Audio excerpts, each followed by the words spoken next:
ലാലേട്ട ആരംഭിക്കാം. വിസ്മയ തുടക്കം ലാലേട്ട, വിസ്മയ തുടക്കം അതിമനോഹരമാകട്ടെ. എല്ലാ ആശീർവാദങ്ങളും. 2 ചോദ്യങ്ങളുടെ ഒരു കോമ്പാണ്. ഒരു ചോദ്യം ലാലേട്ടനും ഓരോ ചോദ്യം വിസ്മയ്ക്കും.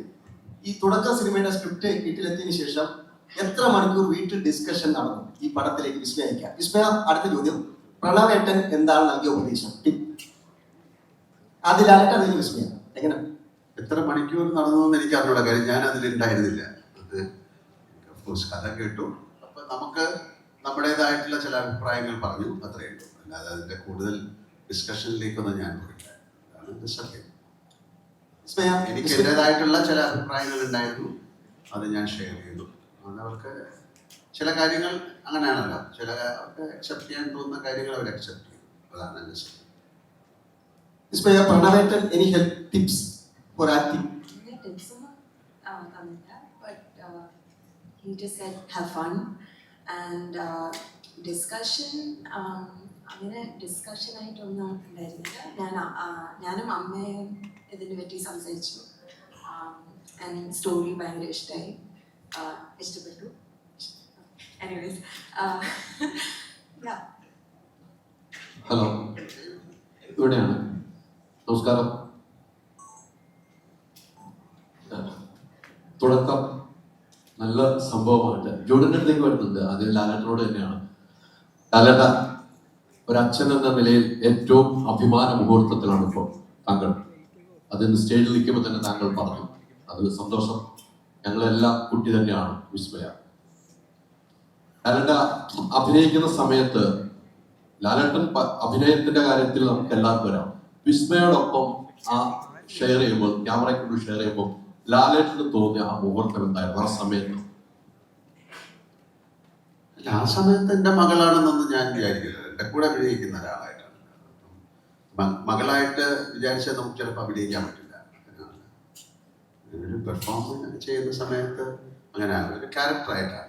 അപ്പോൾ അവർക്ക് അവർ പറയുന്ന, അല്ലെങ്കിൽ അവർ നമുക്ക് തോന്നുന്ന കാര്യങ്ങൾ നമുക്കിങ്ങനെ ചെയ്യാം, അല്ലെങ്കിൽ it's A give and take എന്ന് പറയുന്ന രീതിയാണ്. അപ്പം അതുകൊണ്ട് അഭിനയിച്ച് കഴിഞ്ഞിട്ട് ആ സിനിമ കാണുമ്പോൾ കുറച്ചുകൂടെ നമുക്ക് ഫീൽ ചെയ്യാം. അല്ലാതെ അഭിനയിച്ചുകൊണ്ടിരിക്കുമ്പോൾ ഞാൻ എൻ്റെ കൂടെയുള്ള ഒരു കൊളീഗായിട്ട് ഞാൻ വിചാരിച്ചു.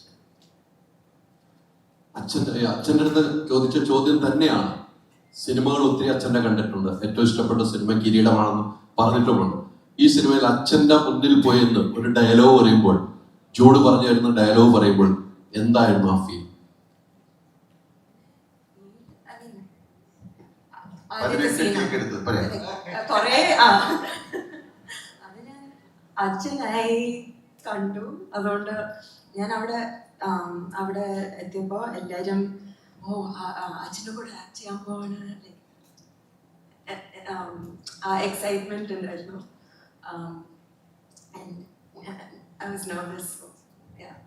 ഞാൻ നെർവസ് ആയിരുന്നു. 18 അല്ല 16, സോറി.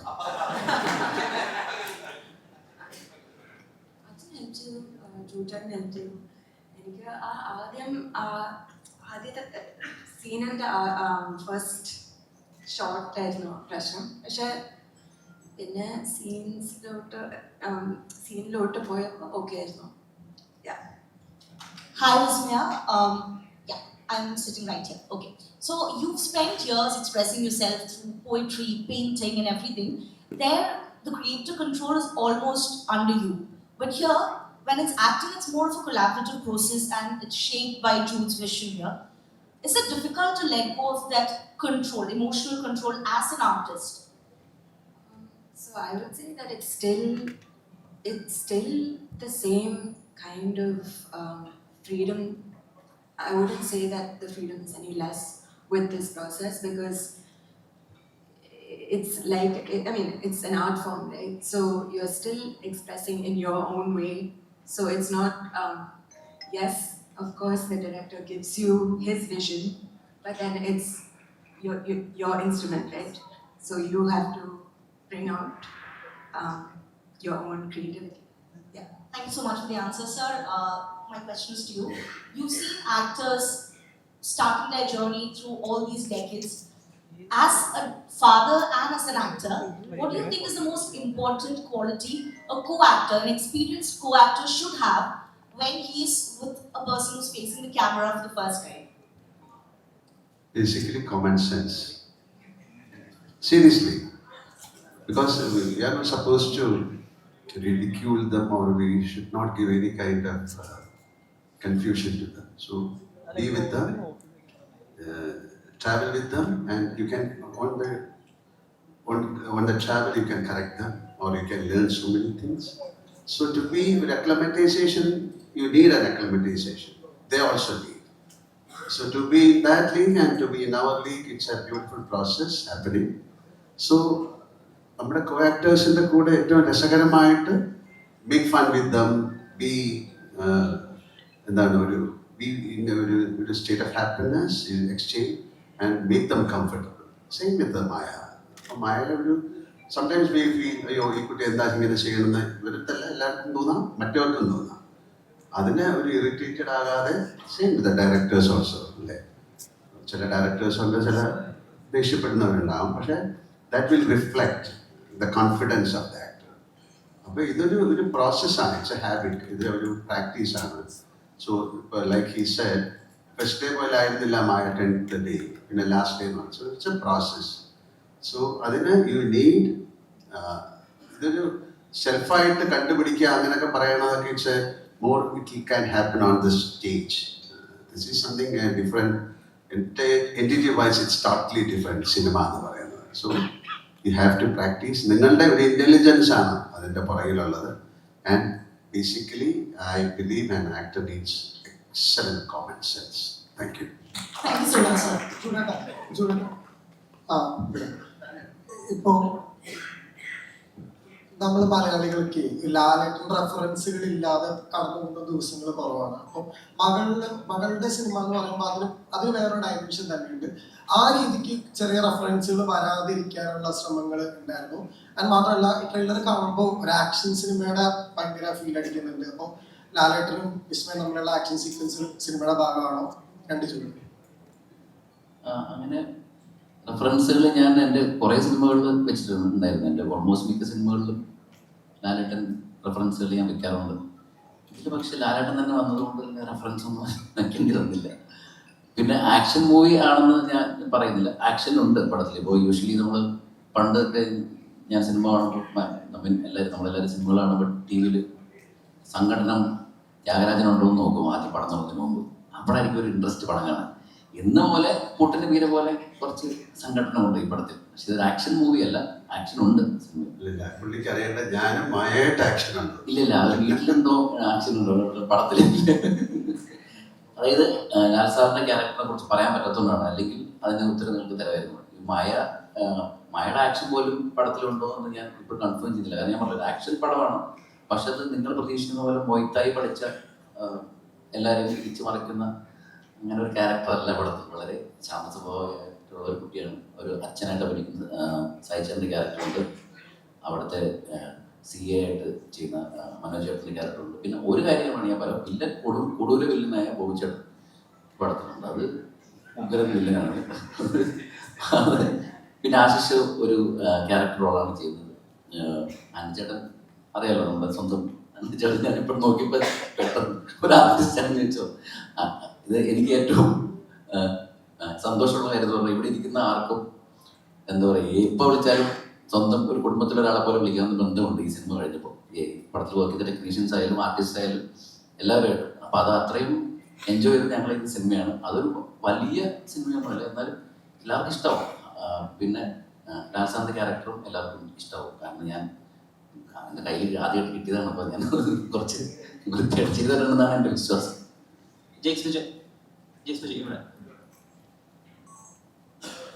ജെയ്ക്സൺ പലപ്പോഴും ഇന്റർവ്യൂകളിൽ പറയാറുണ്ട്, ഒന്ന് ഡൗൺ ആവുമ്പോൾ ഒന്ന് പേഴ്സണലി ഒരു ഇൻസ്പിറേഷൻ കിട്ടാനൊക്കെ വേണ്ടിയിട്ട് ഇടയ്ക്ക് തുടരുവിലെ ഈ പോലീസ് സ്റ്റേഷൻ സീക്വൻസിൽ ലാലേട്ടൻ്റെ ജമ്പും അതിൽ കൊടുത്തിട്ടുള്ള ബാക്കിങ്ങും സ്വയം കൊടുത്തിട്ടുള്ള ബാക്കിംഗ് മ്യൂസിക്കിനെ കിട്ടുന്ന സന്തോഷം ഉൾക്കൊള്ളാറുണ്ട്. ഇപ്പം കുറച്ചും കൂടി വലിയൊരു സ്കെയിൽ കിട്ടിയിരിക്കുന്നു, കുറച്ച് റെസ്പോൺസിബിളും ആണ്. കാരണം ഒരു തുടക്കമുണ്ട്, അതുപോലെ തന്നെ അതിൽ ലാലേട്ടൻ പ്രസൻസും ഉണ്ട്. അപ്പോൾ ഈ തുടക്കത്തിന് വേണ്ടി സ്കോർ ചെയ്യുമ്പോൾ എന്താണ് ബേസിക്കലി മൈൻഡിൽ ഉണ്ടായിരുന്നത് ആസ് എ ഡിസൈൻ? ജൂഡ് പറഞ്ഞ പോലെ ഇതൊരു ഫാമിലി ഡ്രാമയാണ്. അതിൽ കൂടുതൽ എനിക്ക് ഇപ്പൊ പറയാൻ പറ്റില്ല. ഞാൻ കുറച്ച് എക്സൈറ്റ്മെന്റ് കൂടുതലുള്ള ആളാണ്. അപ്പം എനിക്ക് ലാലേട്ടന്റെ തുടർന്നുള്ള സീക്വൻസ് ശരിക്കും അന്ന് സ്കോർ ചെയ്യുന്ന സമയത്ത് ആ എനർജിയിൽ എക്സിക്യൂട്ട് ചെയ്തതിന്റെ ആ ഒരു വൈബ് തിയേറ്ററിൽ കിട്ടിയത് അത് ഇതുവരെ I don't think I repeated that. കാരണം അത് അത്രയും ഇമ്പാക്ട് ഉണ്ടാക്കി. തുടക്കത്തിലെ സ്ക്രിപ്റ്റിൽ അനുയോജ്യമായ സ്കോർ തന്നെയാണ് കൊടുത്തത്. അപ്പൊ 7-ാം തീയതി കണ്ടിട്ട് പറയുക അത്രയും. ഇപ്പോ നേരത്തെ ഇദ്ദേഹം അജിൻ ചോദിച്ചതുപോലെ നമുക്ക് ഒരുപാട് ലാലേട്ടൻ റെഫറൻസുകളുടെ സൗകര്യം ഉണ്ടല്ലോ ഇതിനകത്ത്. അല്ലെങ്കിൽ ഇപ്പൊ ലാലേട്ടൻ കൊണ്ട് എന്താ മോനെ എന്ന് പറയിപ്പിക്കലോ അല്ലെങ്കിൽ ലൈൻ കട്ട് എന്ന് പറയിപ്പിക്കലോ, ഇതൊക്കെ നമ്മുടെ ഒരു ശൈലിയായി, ഭാഷ ശൈലിയായി മാറിയിരിക്കും. അപ്പൊ ഇതൊക്കെ അവോയ്ഡ് ചെയ്യുക. അതായത് അത് പറഞ്ഞാൽ, അത് വിസ്മയ മോഹൻലാൽ പറഞ്ഞാൽ വലിയ തിയേറ്റർ മൊമെന്റ് ആണ്, അത് പറയിപ്പിക്കാതിരുന്നിട്ട് വേറെ ഒരു കാര്യം ആലോചിക്കുക, അത് എത്രമാത്രം ടഫായിരുന്നു? അങ്ങനെ ഒന്നും ചിന്തിക്കേണ്ട പരമ്പരയില്ലല്ലോ. കാരണം നമ്മളൊരു സിനിമയാണല്ലോ ചെയ്യുന്നത്. ഒരു ക്യാരക്ടറിനെ ബേസ് ചെയ്തിട്ടാണ് സിനിമ. ആ ക്യാരക്ടറും അതിന്റെ കൂടെ ഉള്ള ക്യാരക്ടേഴ്സ് വെച്ചിട്ടാണ് സിനിമ. ഞാൻ തമാശയ്ക്ക് ഒരു ദിവസം ലൊക്കേഷനുമായിട്ട് പറഞ്ഞു ഇങ്ങനെ തോള് ജനിച്ച് നടക്കുമെന്ന് ചോദിച്ചു. വെറുതെ വീഡിയോ എടുക്കാനായിട്ട് അത് എനിക്ക് പോസ്റ്റ് ചെയ്യാനായിരുന്നു. പക്ഷെ മായ സമ്മതിച്ചില്ല, പറ്റില്ല എന്ന് പറഞ്ഞു. പിന്നെ ഏതൊരു ഒരു സീനിൽ ഞാനിങ്ങനെ ചോദിച്ചു എന്താ മോനെ അങ്ങനെ എന്തോ ചുമ്മാ തമാശ, പടത്തിലൊന്നുമില്ല. കാരണം നമ്മൾ സിനിമ ഇപ്പം ലാലേട്ടൻ റെഫറൻസുകൾ ഞാൻ യൂസ് ചെയ്തിരിക്കുന്നത് പോലും സിനിമകളിൽ അത് വളരെ ബ്ലണ്ടായിട്ട് പോകുമ്പോഴാണ്, അല്ലാതെ ഒരു ഫോഴ്സ്ഡ് ആയിട്ട് നമ്മളൊരു സാധനം യൂസ് ചെയ്തിട്ടില്ല. ഈ സിനിമയിൽ അങ്ങനത്തെ ഏരിയ വന്നില്ല. അതൊരു അറിയില്ല. പിന്നെ ഞാൻ മനഃപൂർവ്വം ഒരു സാധനം ചെയ്യാൻ ആലോചിക്കാറില്ല. സിനിമയുടെ എന്താണോ അതിൻ്റെ തിരക്കഥയിൽ എന്താണ് ആവശ്യപ്പെടുന്നത് അതിൻ്റെ കൂടെ യാത്ര ചെയ്യാനാണ് കൂടുതൽ ഇഷ്ടം. ആൻഡ്രു ചേട്ടാ ഇപ്പം ഒരു പ്രൊഡ്യൂസർ മാത്രമല്ല, ഒരു നടന്റെ അച്ഛനും കൂടിയാണ്. ഒരു നടന്റെ അച്ഛനും കൂടിയായിട്ടാണ് ഇപ്പൊ ഇവിടെ ഇരിക്കുന്നത്. ഈ സിനിമയിലേക്ക് ജോക്കിനെ കൊണ്ടുവരണം അല്ലെങ്കിൽ ജോക്ക് വരണം എന്ന് ആൻഡ്രു ചേട്ടനാണോ ഏറ്റവും കൂടുതൽ ആഗ്രഹിച്ചത്, അതോ ശാന്തി ചേച്ചിയായിരുന്നു ആഗ്രഹിച്ചത്? ഞങ്ങളങ്ങനെ ഒരു സിനിമാ നടനാകണമെന്നോ അല്ലെങ്കിൽ അങ്ങനെ ആകുമെന്നോ ഒന്നും വിചാരിച്ചിട്ടുള്ള യാത്രയല്ല. ഈ കഥ കേട്ടു, മായയുടെ ഒരു സിനിമയുടെ കഥയാണല്ലോ കേട്ടത്. അപ്പൊ ആ കഥ കേൾക്കുന്ന സമയത്ത് നമുക്കതിലേക്ക് ഇന്നൊരു ക്യാരക്ടർ ചെയ്താൽ നല്ലതല്ലേ എന്നുള്ളൊരു ആശയം ഉണ്ടായി. അത് എല്ലാവർക്കും സ്വീകാര്യമായി അങ്ങനെ വന്നതാണ്. അല്ലാതെ അതിന് വേണ്ടിയിട്ടൊരു തയ്യാറെടുപ്പും കാര്യങ്ങളൊന്നും ഉണ്ടായിരുന്നില്ല. സത്യത്തിൽ അങ്ങനെയൊന്നും ഉണ്ടായിട്ടില്ല. അതാണ് ശരിക്കും പ്രണവിന്റെ പടത്തില് ഒരു വേഷം ചെയ്യാൻ വേണ്ട ആഗ്രഹമാണ്. അത് 2-3 വർഷമായിട്ട് ഞങ്ങൾ സംസാരിച്ചുകൊണ്ടിരിക്കുന്നു. അത് എപ്പോഴെങ്കിലും നടക്കുന്നില്ല. പറഞ്ഞൊരു നടന്റെ അച്ഛനും കൂടിയാണ് ഇനി മറ്റ് ഡേറ്റുകൾ കൊടുക്കാൻ, മറ്റ് ഡേറ്റുകൾ മറ്റുള്ളവർക്ക് ഞാനിപ്പോ ജോലി ചെയ്യുന്ന സ്ഥലത്ത് തന്നെ അങ്ങ് പോകും. ഓക്കെയാണ്, അവിടെ ഞാൻ വളരെ ഹാപ്പിയാണ്. ഓക്കെ. ഹലോ, എൻ്റെ ചോദ്യം സായികുമാർ സാറിനോടാണ്. സോ സർ, ഒരുപാട് decades of experience, you acted with a lot of talent. അപ്പോൾ ആ സമയത്ത് especially when you are acting with a co-stars daughter, internally നമ്മൾ അവരുടെ പെർഫോമൻസിനെ ഓവർ പവർ ചെയ്യാണ്ടിരിക്കാനുള്ള ഒരു ടെൻഡൻസി ഫോർ ലെജൻഡറി ആക്ടേഴ്സ് അങ്ങനെ ഉണ്ടാവാറുണ്ടോ? അങ്ങനെ ഉണ്ടാവാറില്ല. കാരണം നമ്മൾ അഭിനയിക്കുന്ന ഒരു പടത്തിനകത്ത് നമ്മളെ വിളിക്കുന്ന ഒരു ക്യാരക്ടറിൽ അത് ഡിമാൻഡ് ചെയ്യുന്നതായിട്ടുള്ള കുറച്ച് കാര്യങ്ങളുണ്ട്. അതാണ് നമ്മൾ കൊടുക്കാൻ ഉദ്ദേശിക്കുന്നത്. അപ്പോൾ നമ്മൾ കൊടുക്കുമ്പോൾ നമ്മുടെ കൂടെയുള്ള കോ ആർട്ടിസ്റ്റിൻ്റെ അടുത്തും നമുക്ക് എന്താ പറയുക, സന്തോഷത്തോടുകൂടി അവരത് പറയാൻ പറ്റും. ഇങ്ങനൊരു മൂമെന്റ് കൂടെ ഉണ്ടായിരുന്നെങ്കിൽ ഞാൻ ഇങ്ങനെ ഇട്ടാൽ അങ്ങനെ വന്നാൽ നന്നായിരിക്കുമോ എന്ന് ചോദിക്കാറുണ്ട്. അത് എല്ലാവരുടെ ഇല്ല. അത് ഇഷ്ടപ്പെടുകയും അതിനെപ്പറ്റി അറിയാൻ താല്പര്യം പ്രകടിപ്പിക്കുകയും ചെയ്യുന്ന ആൾക്കാരെ കാണുമ്പോൾ മനസ്സിലാകുന്നത് കൊണ്ട് അങ്ങനെയുള്ള ആൾക്കാരടുത്ത് മാത്രം നമ്മൾ എളിയ സജഷൻസ് പറയാറുണ്ട്. നമ്മൾ ചോദിച്ചാൽ വേറെ ഒന്നും ചെയ്യാറില്ല.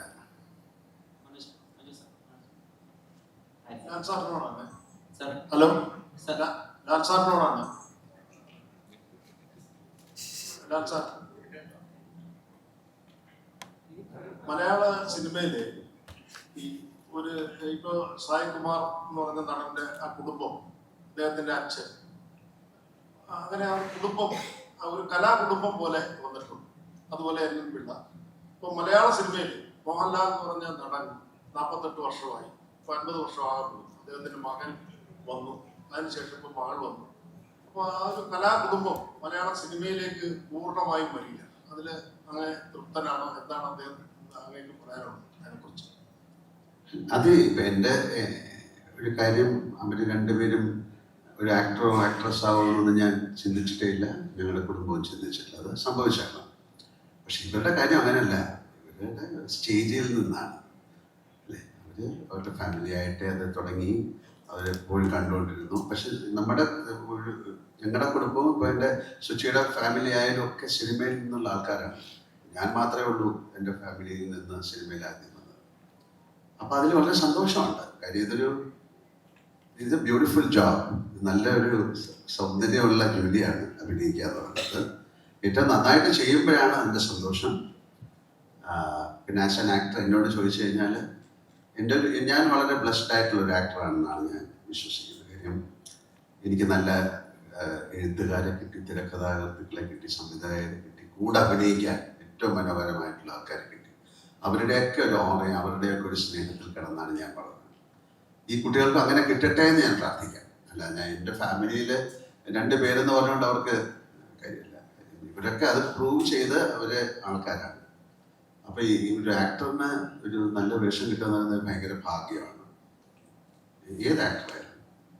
അപ്പൊ ഇവർക്കും അങ്ങനെ നല്ല വേഷങ്ങൾ കിട്ടട്ടെ, നല്ല സംവിധായകരെ കിട്ടിയില്ലേ കൂടെ അഭിനയിക്കാൻ. പക്ഷെ എനിക്കുള്ള സങ്കടം എന്ന് പറഞ്ഞാൽ എൻ്റെ കൂടെ അഭിനയിച്ച പലരും നമ്മുടെ കൂടെ ഇല്ല. വലിയ ബ്രില്യൻ്റ് ആയിട്ടുള്ള ആക്ടേഴ്സ് ആയിരുന്നു. അവരുടെയൊക്കെ ഒരു ബ്ലെസ്സിങ്സും ഇവരുടെ സപ്പോർട്ടും നേരത്തെ സായി പറഞ്ഞ പോലെ ഒരു ഗിവ് ആൻഡ് ടേക്ക് വളരെയധികം ഉണ്ടായിരുന്നൊരു സമയമാണ്. നമ്മൾ വേണിച്ചേട്ടനായിട്ടോ ഗോപിച്ചേട്ടനായിട്ടോ അല്ലെങ്കിൽ വാസി സാറുമായിട്ടോ നസീർ സാറോ അങ്ങനെ ഒരുപാട് ആൾക്കാരുമായിട്ട് അഭിനയിക്കാൻ ഭാഗ്യം ചെയ്ത ഒരാളാണ് ഞാൻ.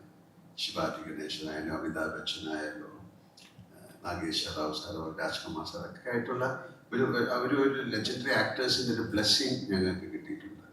അതുപോലെ ഇവർക്ക് കിട്ടാൻ സാധ്യത കുറവാണിപ്പോൾ. അവരൊക്കെ പോയി, എന്നാലും അവരെയൊക്കെ സ്മരിച്ചുകൊണ്ട് അവർ മുന്നോട്ട് പോയി കഴിഞ്ഞാൽ വേറെ ഓൾസോ പ്ലസ് അവർക്ക് അതിനുള്ള ഭാഗ്യം ഉണ്ടാകട്ടെ എന്ന് പ്രാർത്ഥിക്കുന്നു. ഇപ്പോൾ സർ പണ്ട് റിലീസ് ആക്കിയ സമയത്ത് ഒരു ഭക്ഷണത്തിനോട് എങ്ങനെയാണ് ബഹുമാനം കാണിക്കുന്നത് എന്ന് പറഞ്ഞൊരു ക്ലിപ്പ് ഭയങ്കര വൈറലായിരുന്നു.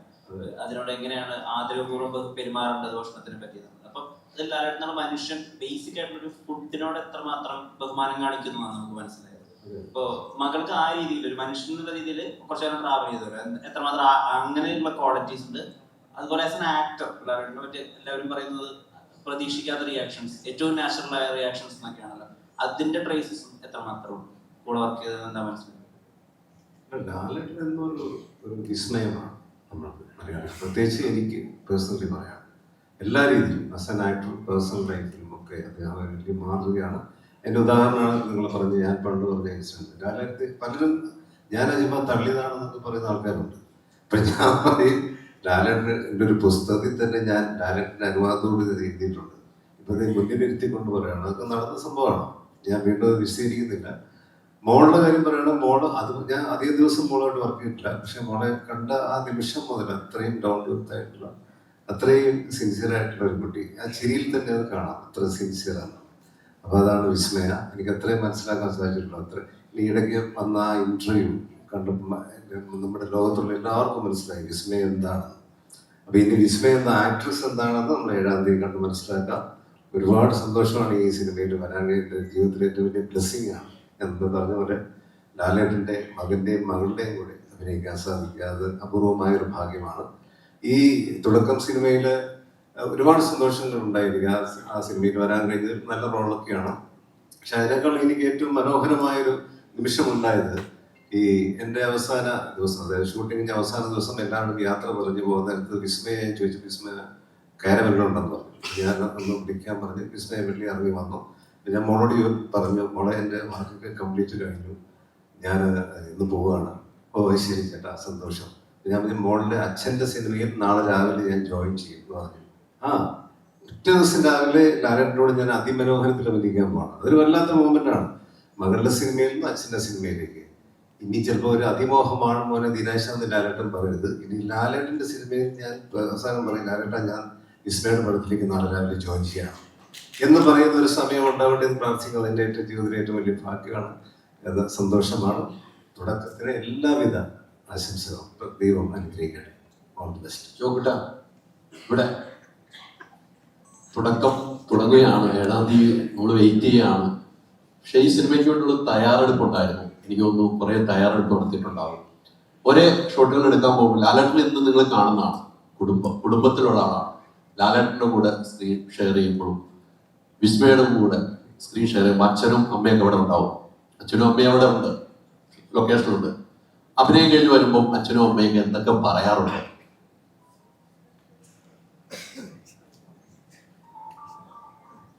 എനിക്കൊരു കാര്യം പറയണമെന്നുണ്ട്, പക്ഷെ എനിക്കതൊന്നും പറയാൻ പറ്റില്ല. കാരണം ഒരു ഭയങ്കര ഒരു ഇൻസിഡന്റ് ഉണ്ടായിട്ടുണ്ടായിരുന്നു അതേപോലെ ഷൂട്ടിന്റെ സമയത്ത്. കാരണം അപ്പയും അമ്മയും ആദ്യം തൊട്ട് ഉണ്ടായിരുന്നു. അപ്പോ പിന്നെ ഒരു ക്വസ്റ്റ്യൻ ചോദിച്ചത് പ്രിപ്പറേഷനെ പറ്റി. എത്ര തയ്യാറെടുപ്പുകൾ എന്തൊക്കെയുണ്ട്? ആക്ച്വലി ഞാൻ കുറെ സിനിമകൾ കണ്ടിട്ടുണ്ടായിരുന്നു.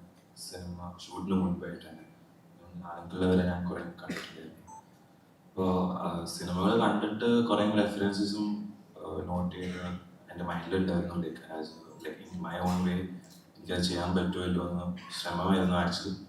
അപ്പോൾ അങ്ങനെ I feel like I watch like lot of movies. അതായിരുന്നു എൻ്റെ പ്രിപ്പറേഷൻ. പിന്നെ ഓബിയസ്ലി ജൂഡേട്ടൻ ഭയങ്കര അടിപൊളിയായിട്ട് എക്സ്പ്ലെയിൻ ചെയ്ത് എനിക്ക് പറ്റിയിരുന്നു. അത് I feel like it's a very big blessing for me. കാരണം ഓരോ സീനും എന്നെ ഹെൽപ്പ് ചെയ്തിട്ടുണ്ടായിരുന്നു അത്രയും point out, like because I feel like is a professionalist. അപ്പോൾ കിട്ടുന്നത് വരെ ഈ കീപ്സ് ട്രൈങ്. സോ എനിക്ക് ഭയങ്കരമായിട്ട് എക്സ്പ്ലെയിൻ ചെയ്ത് തന്നു.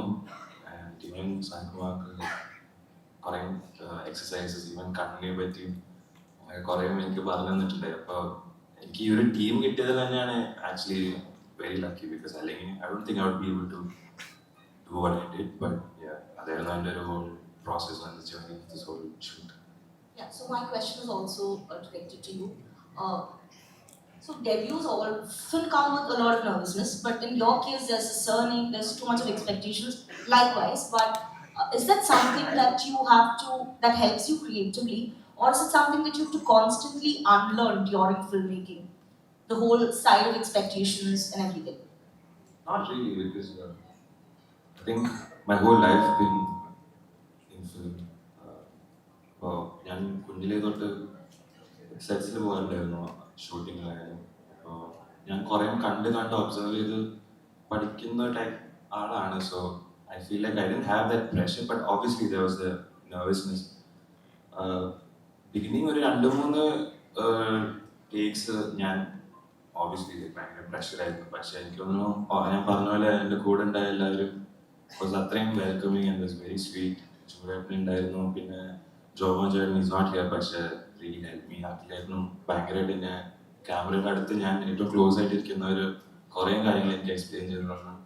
സോ ആ ഒരു കംഫർട്ട്നെസ് കിട്ടിയോടെ I think I was able to go with the flow and they were happy with it. So that's was also my happiness. ലാലേട്ടനോട് കുറെ ട്രാവൽ ചെയ്തിട്ടുള്ള ആളാണ്, ട്രാവൽ ചെയ്തിട്ടുണ്ട്. വിസ്മയോടുള്ള സിനിമ ട്രാവൽ ശരിക്കും എങ്ങനെയാണ്? ഞാൻ പറഞ്ഞില്ലേ, അത് എൻ്റെ വലിയ ഭാഗ്യമായി ഞാൻ കരുതുന്നു. ഒരിക്കലും ഞാനിങ്ങനെ ഒരു സിനിമയിൽ അഭിനയിക്കുന്ന ഒരാളാവുന്നു, അല്ല സിനിമയിൽ അഭിനയിക്കാൻ വരുമെന്നൊന്നും ഞാൻ ചിന്തിച്ചിട്ടുള്ള ആളാണ്. അതിന് മുമ്പുള്ള പരിചയമാണ് എല്ലാവരും ഇരിക്കുന്ന പല ആൾക്കാരുമായിട്ടും ഞാൻ സിനിമയിൽ അഭിനയിക്കുന്നതിന് മുമ്പുള്ള ബന്ധങ്ങളാണ്.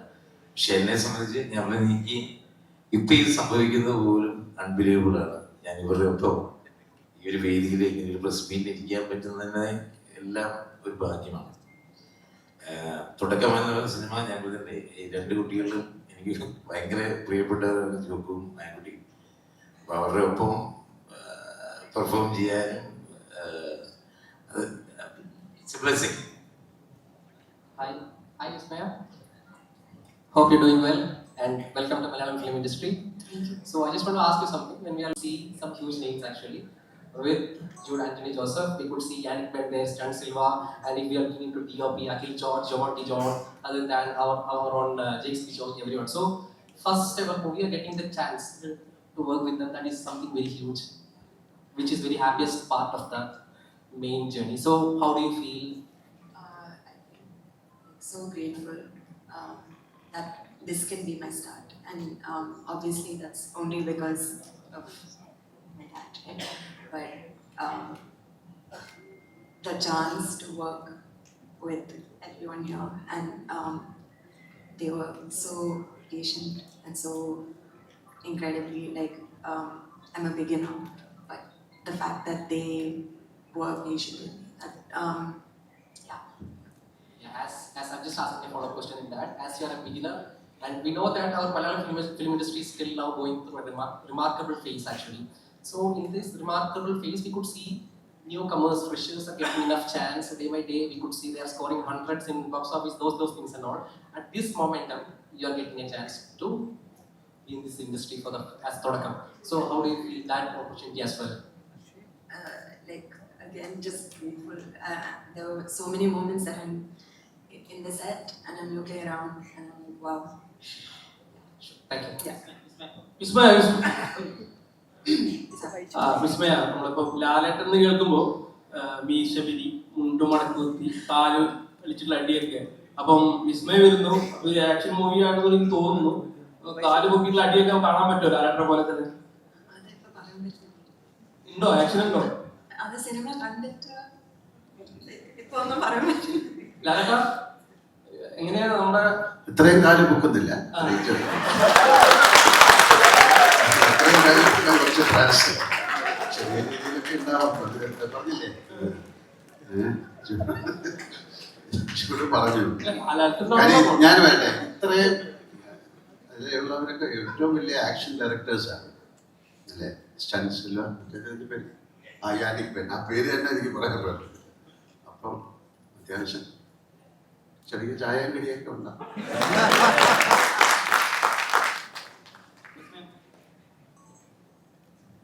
അതിന് വിടുപാവും.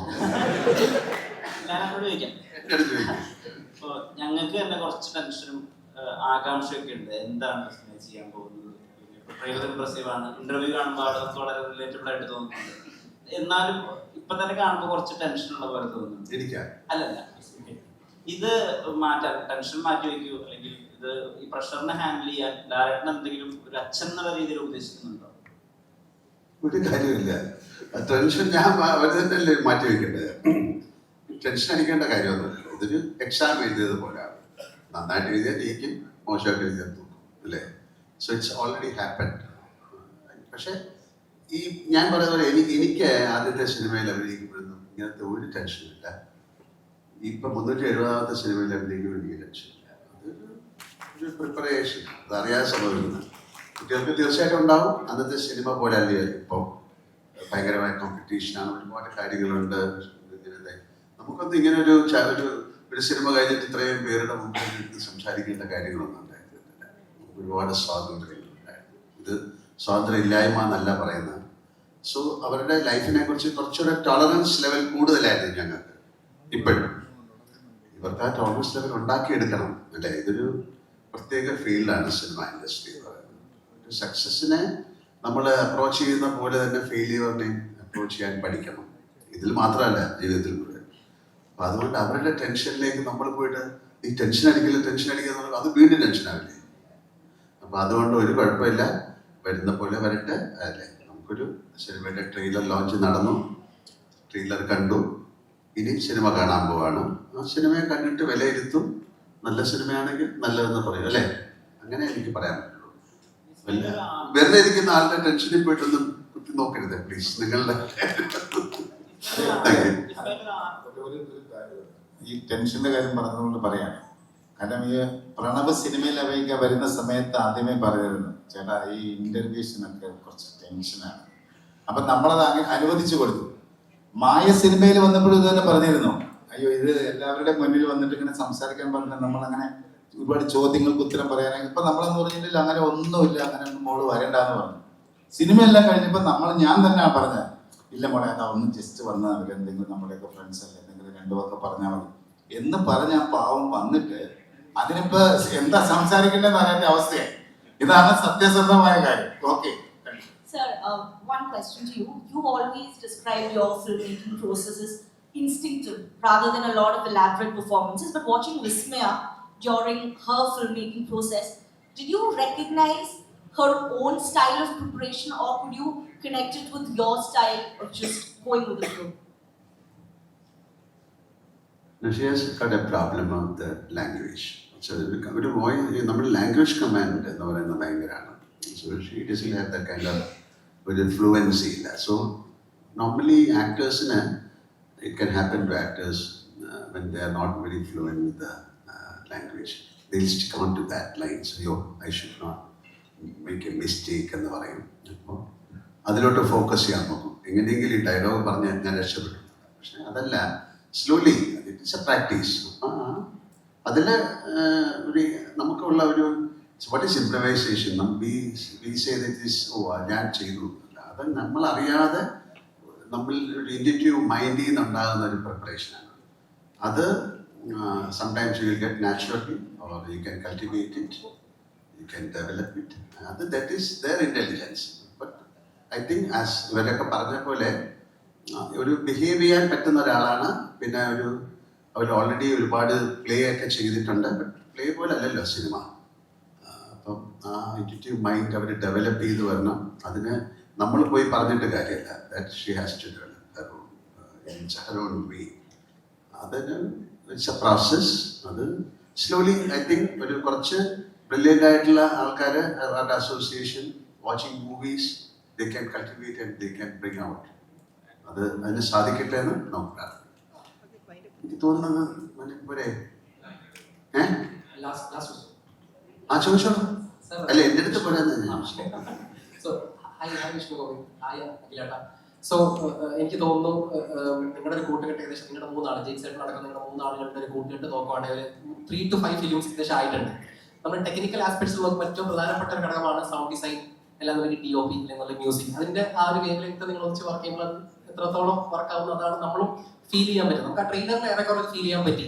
അപ്പം എങ്ങനെയായിരുന്നു അപ്പം ഈ പറഞ്ഞ ആശീർവാദിന്റെ വിസ്മയ വരുന്നൊരു സിനിമ എന്നൊക്കെ പറയുമ്പോൾ ഒരുപാട് അറിയാലോ എത്രത്തോളം ആളുകൾ കാത്തിരിക്കുന്നു, അതിന്റെ പ്രശ്ന കാര്യങ്ങളൊക്കെ ഉണ്ടാവും. ഇതിന്റെ ഇടയിൽ കൂടെ വർക്ക് ചെയ്യുന്ന സമയത്ത് എത്രത്തോളം നിങ്ങൾക്ക് ഒരു ഇത് വന്നു, ഈ പടത്തിന് എത്രത്തോളം ഒരു ഔട്ട്പുട്ട് വന്നു എന്നാണ് പ്രതീക്ഷിക്കുന്നില്ല. What do you feel? അല്ല, ശരിക്കും ഞാൻ ആദ്യം പറഞ്ഞ ഭയങ്കര ഭാഗ്യമായിട്ട് കരുതുന്നു. കാരണം ഇതൊരു വളരെ റെയർ ആൻഡ് സ്പെഷ്യൽ മൊമെന്റ് ആയിട്ടാണ് ഞാൻ ഫീൽ ഇവിടെ ഇരിക്കുന്നത് ഉൾപ്പെടെ. കാര്യം ലാലന്റെ കൂടെ ഒരു വേദിയിൽ ഇരിക്കുക എന്ന് പറയുന്നത്, അതും ഇവിടെ നിൽക്കുന്ന ഇവിടെ ഉള്ള എല്ലാവരും, ഞാൻ നിങ്ങൾ ഉൾപ്പെടുന്ന എല്ലാവരും എനിക്ക് തോന്നുന്ന വിസ്മയ നന്നായിട്ട് അഭിനയിച്ച് കാണണമെന്ന് ഭയങ്കര ആഗ്രഹം തോന്നുന്ന ആൾക്കാരാണ്. അപ്പൊ അതേപോലെ തന്നെയാണ് ലാലേട്ടൻ ഞാൻ വിശ്വസിക്കുന്നു. അപ്പൊ ആ ജേണിയിൽ ലാലേട്ടന്റെ കൂടെ നിൽക്കുന്ന ഒരു ഫീലാണ്. ഈ എന്താണെന്നറിയില്ല, കാര്യം ഇത് വളരെ അടുപ്പം ഉള്ള ഒരാൾ ഒരുപാട് പേരുടെ സ്നേഹം നേടാൻ പോകുന്ന ഒരു മൊമെന്റിന്റെ തുടക്കമാണ്. അപ്പോൾ ഒരിക്കലും ഞാൻ വിശ്വസിക്കുന്ന ഒരു കാര്യം, വിസ്മയുടെ തൊട്ടടുത്ത് സിനിമയുണ്ട്, വിസ്മയുടെ ആയിക്കോട്ടെ, ആഷിന്റെ ആയിക്കോട്ടെ. അതുകൊണ്ട് ആകാം സിനിമ ഇത് സംഭവിക്കുന്നത് ഇന്റർപ്രിറ്റേഷൻസ് ഉണ്ടാവും, അങ്ങനെ പല ഇന്റർപ്രിറ്റേഷൻസ് ഉണ്ട്. പക്ഷെ നിങ്ങൾ ഒരു ചെറിയ വ്യത്യാസമുള്ള, ഞാൻ ഈ സിനിമ മുഴുവൻ കണ്ട് അതിന്റെ പൂർണ്ണമായിട്ടുള്ള പ്രോഡക്റ്റ് കണ്ട ആളാണ്. അത് കണ്ടു കഴിഞ്ഞപ്പോൾ ഒരു സന്തോഷം തോന്നി, ഒരു പോസിറ്റിവിറ്റി തോന്നി എന്ന് ഞാൻ ഇവിടെ പറഞ്ഞു. അത് സിനിമ കണ്ടു കഴിയുമ്പോൾ എല്ലാവരിലേക്കും എത്തും എന്ന് ഞാൻ വിശ്വസിക്കുന്ന ഒരു കാര്യമുണ്ട്. സിനിമ അടുത്തുള്ളത് കൊണ്ടല്ല ഈ സിനിമ സംഭവിച്ചത്, വിസ്മയുടെ അടുത്തുള്ളതുകൊണ്ടല്ല. സിനിമയോട് വിസ്മയ്ക്ക് അത്ര ഇഷ്ടമുള്ളതുകൊണ്ട് സിനിമ വിസ്മയിലേക്ക് എത്തിയതാണെന്ന് നമുക്ക് എല്ലാവർക്കും ഫീൽ ചെയ്യും എന്ന് ഒരു വിശ്വാസം ഈ സിനിമ കണ്ടു കഴിഞ്ഞപ്പോൾ എനിക്ക് തോന്നും. അപ്പോ ഇതിൽ വർക്ക് ചെയ്യാൻ പറ്റുക എന്ന് പറയുന്നത് ഒരു വലിയ ഭാഗ്യമായിട്ട് കരുതുന്നു. കാരണം ഞാൻ ഇതിനു മുമ്പിൽ ചെയ്ത ലാലന്റെ പടം തുടരുവാണ്. അപ്പോ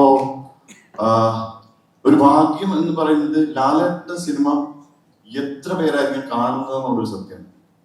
എത്ര പേരാണ് ഓരോ മൊമെന്റും എൻജോയ് ചെയ്യുക തിയേറ്ററിൽ അല്ലെങ്കിൽ അതിന് ശേഷം. അപ്പം അതിന്റെ ശബ്ദം, സൗണ്ട് ഡിസൈൻ ചെയ്യുക, അല്ലെങ്കിൽ എനിക്ക് തോന്നുന്നു ഇവിടെ എല്ലാവരും ഫീൽ ചെയ്യുന്ന ഒരു കാര്യമാണത്. ലാലേട്ടനിലൂടെ കൂടുതൽ ആൾക്കാരിലേക്ക് എത്തുക എന്ന് പറയുന്നത് ഒരു മോഹൻലാൽ സിനിമയിൽ സംഭവിക്കുന്ന മാത്രം കാര്യമാണ്.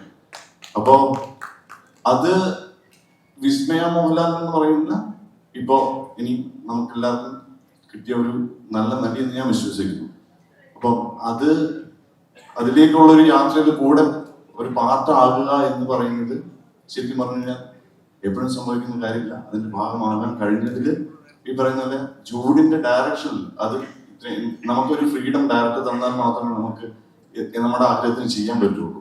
നമ്മുടെ ആഗ്രഹത്തിന് ചെയ്യുമ്പോൾ നമ്മൾ ആഗ്രഹിക്കുന്ന പോലെ ചെയ്യണമെന്നുണ്ടെങ്കിൽ കൂടെയുള്ള ആൾക്കാർ, ഇപ്പം ജെയ്ക്സിന്റെ മ്യൂസിക് ആയിക്കോട്ടെ, ജെയ്ക്സിന്റെ മ്യൂസിക് ആയിക്കോട്ടെ, വിഷ്വൽസ് ആയിക്കോട്ടെ, അത് എഡിറ്റ് ചെയ്ത് ചമനായിക്കോട്ടെ, ഇതൊരു ടോട്ടാലിറ്റിയിൽ നമ്മൾ ആ ഒരു ഒരേ ആഗ്രഹത്തിൽ വർക്ക് ചെയ്യുമ്പോഴാണ് ഒരു ടോട്ടൽ പ്രോഡക്റ്റ് പ്രേക്ഷകർ ആഗ്രഹിക്കുന്ന രീതിയിൽ പ്രേക്ഷകർക്ക് എൻജോയ് ചെയ്യാൻ പറ്റുന്ന രീതിയിൽ ഒരു സിനിമയായിട്ട് മാറുന്നത്. അപ്പോൾ അങ്ങനെ ഒരു സിനിമയുടെ പാർട്ടാകാൻ കഴിഞ്ഞതിലും അത് സംഭവിച്ചുകൊണ്ടിരിക്കുന്നതിലും എനിക്ക് അതിന്റെ എല്ലാ സന്തോഷവും. Hi Akhil. Sorry to interrupt. One last question for Akhil. Sorry to interrupt. നമ്മൾ പറഞ്ഞാൽ 10-15 minutes ആണ്. എനിക്ക് തോന്നുന്നു to all the media friends നമുക്ക് അത്യാവശ്യം എല്ലാ ഡീറ്റെയിൽസും റിലേറ്റഡ് ടു ദ മൂവി കിട്ടിയിട്ടുണ്ട്. To one last question and നമ്മൾ wind up ചെയ്യും. Thank you. One last question for Akhil. Akhil, കളയാണെങ്കിലും എല്ലാം തന്നെ നമ്മൾ 2018 വരുവാണെങ്കിലും ഇതിലൊക്കെ നമ്മൾ ഈ ഫൈറ്റ് സീൻസ് കാര്യങ്ങളൊക്കെ ഭയങ്കരമായിട്ട് സിനിമാറ്റോഗ്രാഫി ആളുകൾ ഭയങ്കരമായിട്ട് വെൽക്കം ചെയ്തിട്ടുണ്ട്. സോഷ്യൽ മീഡിയ നടക്കാൻ അതിനെ കുറിച്ച് ഒരുപാട് പോസ്റ്റുകൾ കാര്യങ്ങളൊക്കെ കണ്ടിട്ടുണ്ട്. സോ ഈ സിനിമയിലേക്ക് വരുമ്പോൾ ഒരു ആസ്പെക്ട്സിലേക്ക് കൂടി ഞാൻ ചോദിക്കട്ടെ. അതായത് നമ്മുടെ യാനിക് ബെൻ സ്റ്റണ്ട് സിൽവ വരുന്നുണ്ട്. അപ്പോൾ സ്വാഭാവികമായിട്ടും ഫൈറ്റ് സീൻസും കാര്യങ്ങളൊക്കെ അധികം ഇവർ പറയുന്നില്ല പോട്ടെ, എന്നാൽ പോലും ആ സമയത്ത് ഉണ്ടായ എഫേർട്ട് കാര്യങ്ങൾ അല്ലെങ്കിൽ ഇവരെ കൊണ്ടൊക്കെ ചെയ്യിപ്പിക്കാൻ പറ്റിയ കാര്യങ്ങൾ ജസ്റ്റ് ഒന്ന് മെൻഷൻ ചെയ്യാൻ പറ്റും? ആക്ച്വലി ഞാൻ മാത്രമല്ല സിനിമയുടെ സിനിമാറ്റോഗ്രാഫർ. ആദ്യം സ്റ്റാർട്ട് ചെയ്ത ജോമൻ ചേട്ടനായിരുന്നു. പുള്ളി വേറെ പടങ്ങളുടെ ഡേറ്റ് ഇഷ്യൂസും അങ്ങനെ പ്രശ്നങ്ങളുള്ളതുകൊണ്ട് പുള്ളി മാറി, ഞാൻ വന്നു. പ്ലസ് ഇന്നൊരാൾ സുദീപും കൂടി ഇതിനകത്ത് വർക്ക് ചെയ്തിട്ടുണ്ട്. ആക്ച്വലി ഞാൻ ഇതിന് ഫൈറ്റ് സീക്വൻസുകൾ വർക്ക് ചെയ്തിട്ടില്ല. സുദീപും ജോമൻ ചേട്ടനോട് ഫൈറ്റ് സീക്വൻസുകൾ വർക്ക് ചെയ്തിരിക്കുന്നത്. ഞാൻ മെയിൻലി സീൻസ് ആയിരുന്നു കൂടുതലും വർക്ക് ചെയ്തത്. അപ്പൊ അതുകൊണ്ട് തന്നെ ഫൈറ്റ് സീക്വൻസിനെ പറ്റി ഞാനത് പറയുന്നില്ല. ഇവിടെ അടുത്ത പടം മോഹൻലാൽ സാറിന്റെ കൂടെ ഒന്ന് പറഞ്ഞിട്ടുണ്ടായിരുന്നു. അടുത്ത പടം അല്ല അങ്ങനെയല്ല, ചർച്ച ചെയ്യുന്നുണ്ട്. കേരളത്തിൽ മൊത്തം ചർച്ച ചെയ്യുന്നു. തുടക്കത്തിന്റെ ഒരു തുടക്കം വിസ്മയോട് കൂടി നോക്കി ഇനി ലാലാട്ടിന് വെച്ച് ആ 3 മക്കളെയും കൂട്ടിയ ഒരു സിനിമ. ഈശ്വരൻ അങ്ങനെ ഒരു ഭാഗ്യം തരട്ടെ. ആന്റണിച്ചേട്ടന്റെ പ്രൊഡ്യൂസറും അങ്ങനെ ഒരു ഭാഗ്യം കൂടി തരട്ടെ. സത്യം അത് പറയാൻ പറഞ്ഞു. എനിക്ക് ഒരു പോയിന്റ് ഞാൻ നേരത്തെ സംസാരിച്ചപ്പോൾ പറയപ്പെടുന്നത്, ഞാൻ 5ാമത്തെ സിനിമയാണ് ഇപ്പൊ ചെയ്യുന്നത്. പക്ഷെ ഇത്ര ഫ്രീഡം തരുന്ന ഒരു പ്രൊഡക്ഷൻ ഹൗസിന്റെ കൂടെ ഞാൻ ആദ്യമായിട്ടാണ് വർക്ക് ചെയ്യുന്നത്. എന്ത് വേണമെങ്കിലും, ഏത് ആർട്ടിസ്റ്റിനാണെങ്കിലും, എന്ത് എക്യുപ്മെന്റ് ആണെങ്കിലും, ഏത് ടെക്നീഷ്യനാണെങ്കിലും, എത്ര ദിവസം വേണമെങ്കിലും ഷൂട്ട് ചെയ്യാൻ എൻ്റെ അടുത്ത് പറഞ്ഞു. അങ്ങനെ ഒരു പ്രൊഡ്യൂസർ ഞാൻ ആദ്യമായിട്ടാണ്. സാധാരണ നമ്മൾ ചേട്ടനെ വിളിച്ച് പറയും, ചേട്ടാ ചിലപ്പോൾ ഒരു 2 ദിവസം നമ്മൾ ചാർട്ട് ചെയ്തെടുക്കാനും കൂടും. മോനെ അത് സാരമില്ല, പുതിയ കുട്ടിയല്ലേ. ഞാൻ എനിക്ക് തോന്നി, ഞാൻ മായ എടുത്തോളൂ. മായ എനിക്ക് പ്രശ്നമില്ല, പ്രൊഡ്യൂസർക്ക് പ്രശ്നമില്ല, പിന്നെ ആർക്കാണ് കുഴപ്പം? മായ ധൈര്യമായിട്ട് വിളിച്ചു. അതൊരു ഭയങ്കര ബലമായിരുന്നു. കാരണം അങ്ങനെ ഒരു പ്രൊഡ്യൂസറുടെ ഒരു വാക്ക് എല്ലാവർക്കും ഭയങ്കര പോസിറ്റീവ് കാര്യമായിരുന്നു.